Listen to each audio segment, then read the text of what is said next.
Wherever you go, whatever you do, throw a little at it. Omax, Vest and Briefs. AIADMK மீண்டும் ஆட்சிக்கு வந்தவுடன் திமுகவால் முடக்கப்பட்ட அனைத்து மக்கள் நலத்திட்டங்களும் மீண்டும் செயல்படுத்தப்படும் என அதிமுக வேட்பாளர் வி ராஜன் செல்லப்பா உறுதியளித்தார். திருப்பரங்குன்றம் சட்டமன்ற தொகுதிக்கு உட்பட்ட பல்வேறு கிராமங்களில் அதிமுக வேட்பாளர் வி ராஜன் செல்லப்பா தீவிர வாக்கு சேகரிப்பில் ஈடுபட்டார். பிரச்சாரத்தின் போது அதிமுக மற்றும் அதன் கூட்டணி கட்சியினர் அவருக்கு மாலைகள் அணிவித்தும் மலர்தூவியும் உற்சாக வரவேற்பு அளித்தனர். அப்போது உரையாற்றிய அவர் அதிமுக ஆட்சியில் கொண்டு வரப்பட்ட பல முக்கியமான மக்கள் நலத்திட்டங்களை அரசியல் காழ்ப்புணர்ச்சி காரணமாக திமுக அரசு நிறுத்திவிட்டதாக குற்றம் சாட்டினார்.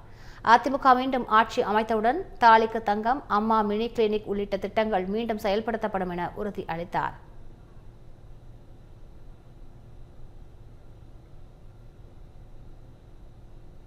தலைமையிலே ஒரு நல்லாட்சி கொடுக்கிறது அரசு என்பதை உணர்ந்துதான் அத்தனை தாமார்கள் வரவேற்றுக் கொண்டிருக்கிறீர்கள். இன்றைக்கு இருக்கிற அரசு பல்வேறு சட்டம் ஒழுங்கு சீர்கட்ட நிலையிலே, மக்கள் கொள்ளை குற்றங்கள் செய்கிற நிலையிலே மக்களின் எதிர்ப்பை சம்பாதித்துக் கொண்டிருக்கிற அரசாக ஸ்டாலின் அரசு இருக்கிறது. அதை அப்புறப்படுத்த வேண்டிய அவசியம் தமிழக மக்களுக்கும் எங்களை போன்ற கூட்டணி கட்சிக்கும் இருக்கிறது. இன்றைக்கு மத்திய அரசு, மதிப்பிற்குரிய மோடி தலைமையிலான மத்திய அரசும், வர இருக்கிற அருமையான எடப்பாடி இருக்கிற அவர் தலைமையிலான மத்திய மாநில அரசும் ஒன்றிணைந்து மிகச்சிறப்பான திட்டங்களை செயலாற்றுவதற்காக இன்றைக்கு செயல்படுகிற நல்ல நிகழ்ச்சியை தான் இன்றைக்கு நடத்தி கொண்டிருக்கிறோம்.